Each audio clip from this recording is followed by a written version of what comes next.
tribute to His Excellency Jerry John Rawlings, first President of the Fourth Republic. Farewell, Comandante. He burst onto the scene like a meteor, but a meteor that did not burst into flames and disintegrate like all meteors do. On the contrary, it remained potent until the very end of its life, leaving strong footprints in the sands of time.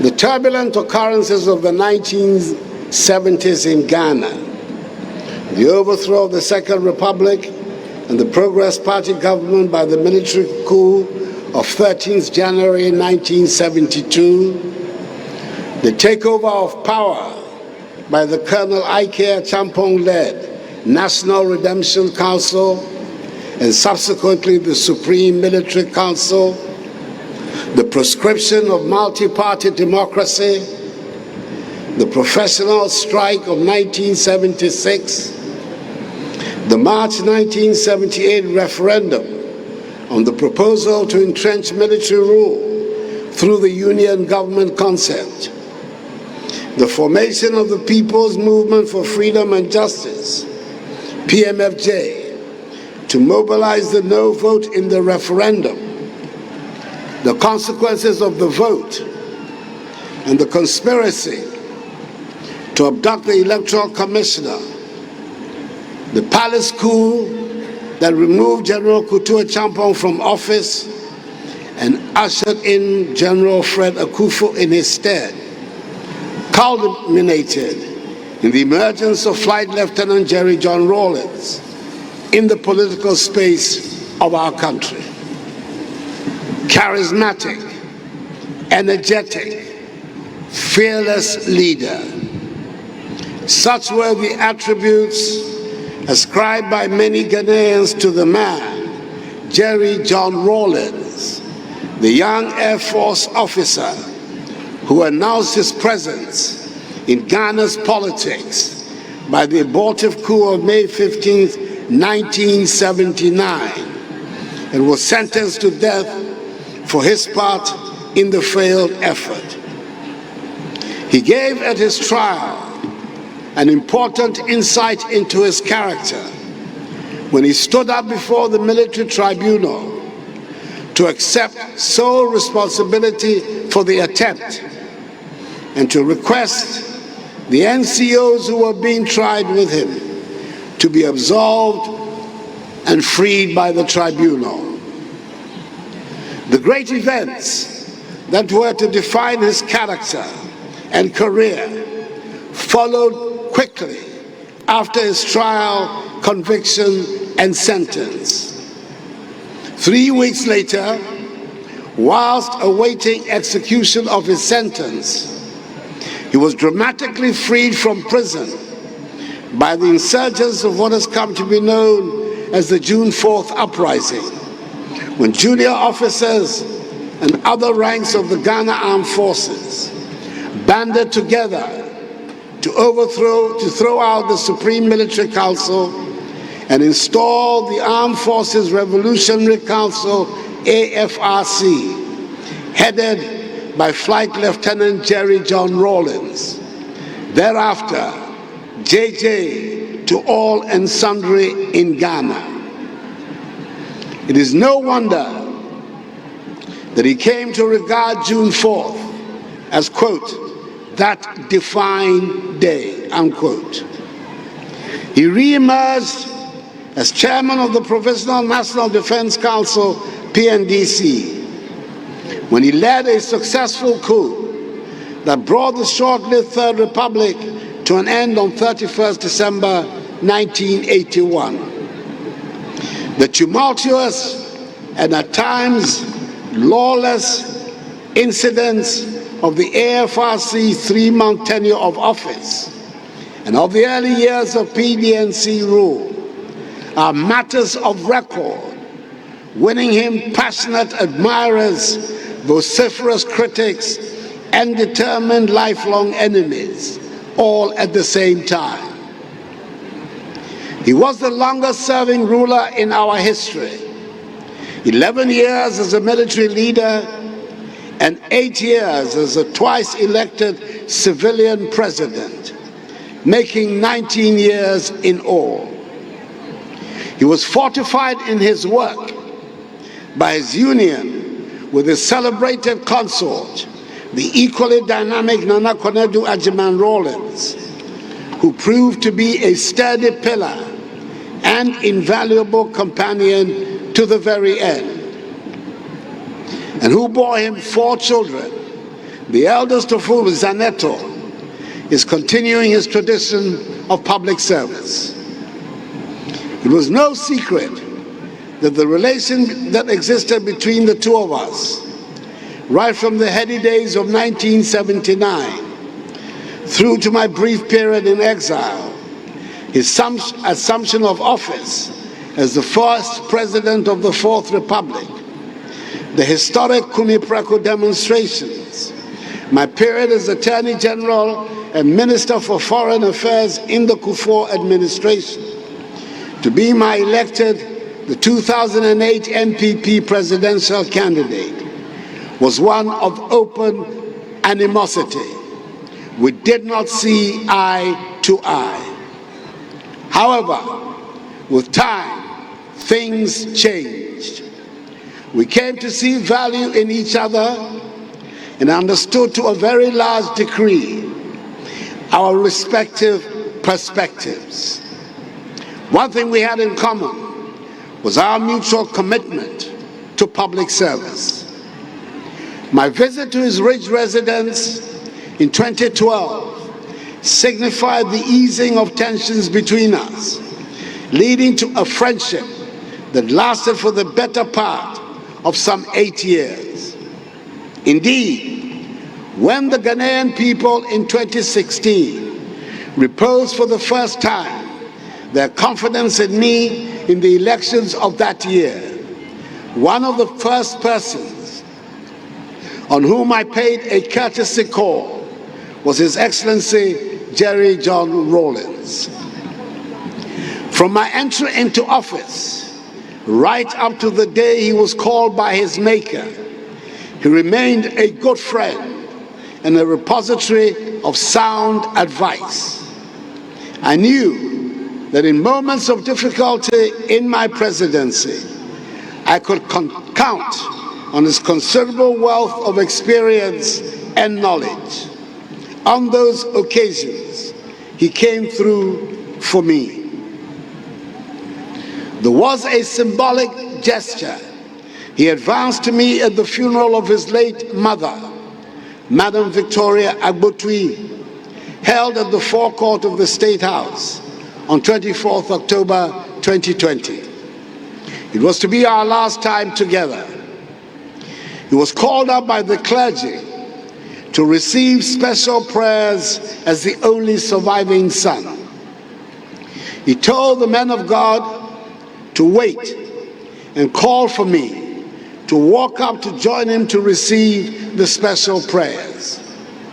He whispered to my ears as I stood beside him. I reminded them that they should pray for you also, because you had also lost your mother. I was touched by this. It is for good reason that his well-known, oft-cited ideals of probity and accountability, in which he invested a great deal of his political capital, have been enshrined in the Constitution of the Fourth Republic, and together with freedom and justice, the words of our nation's motto, constitute the foundational principles on which social order is to be developed in Ghana. There are many who acknowledge him as the founder of the Fourth Republic, a republic which has proved to be the most enduring and stable in our history, and which has witnessed 8 successive elections, 3 peaceful changes of government from one party to another, and 5 presidents. for all his revolutionary antecedents, he set in 2001 the enviable precedent which has since guided our country of respecting the two-term limit of the presidency and superintending the orderly transfer of power to his democratically elected successor. Whilst he was with us, he respectfully declined an offer I made to him in 2017 to have the University of Development Studies Tamale, UDS, which he personally helped establish, named after him. His reason was that, in adhering to a long-standing principle, he did not want to have any national monument or facility named after him. 2 days after his passing, at the 21st congregation of UDS, I expressed my strongest convictions, in spite of his reservations, that such an honor should be accorded him. I am glad that this has found favor with his family, and the necessary formalities will be carried out to achieve this. That is, the Jerry John Rawlings University of Development Studies, Tamale.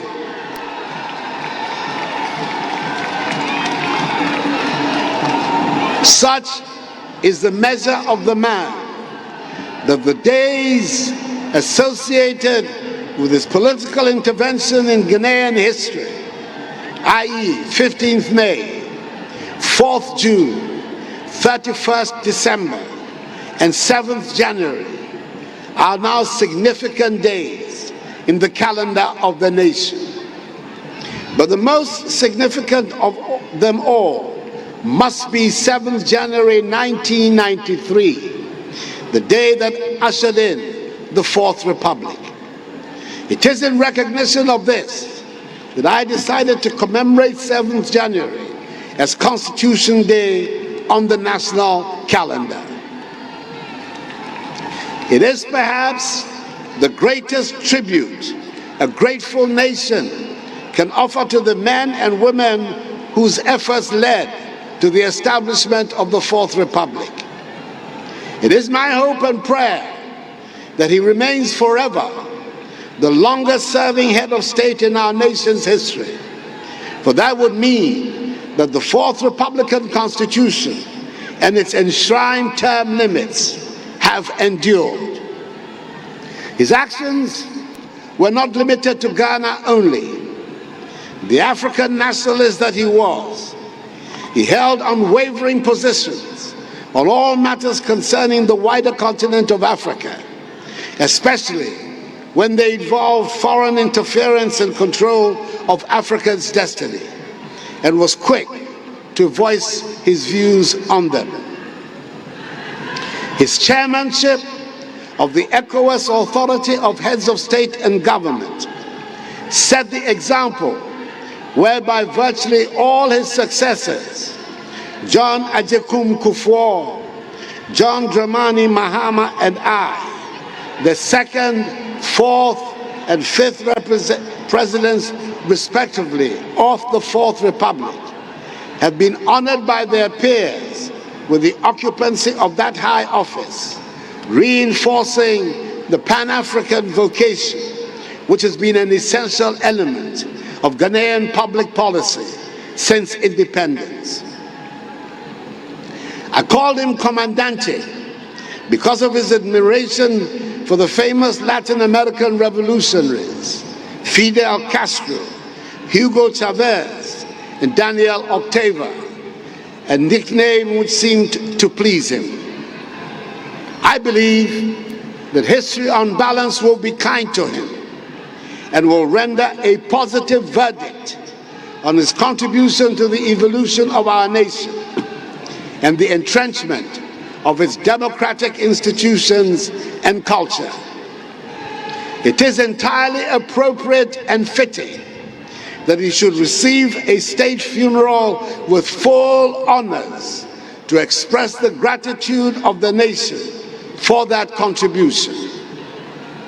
My wife Rebecca and our children join me in expressing our sincere, heartfelt condolences to his beloved wife, Nana Konedu, his children, Ezanato, Yasantua, Amina, and Kimathi, and his entire families for their great loss of one of the outstanding figures of modern Ghanaian history, a man whose sense of humor was truly infectious.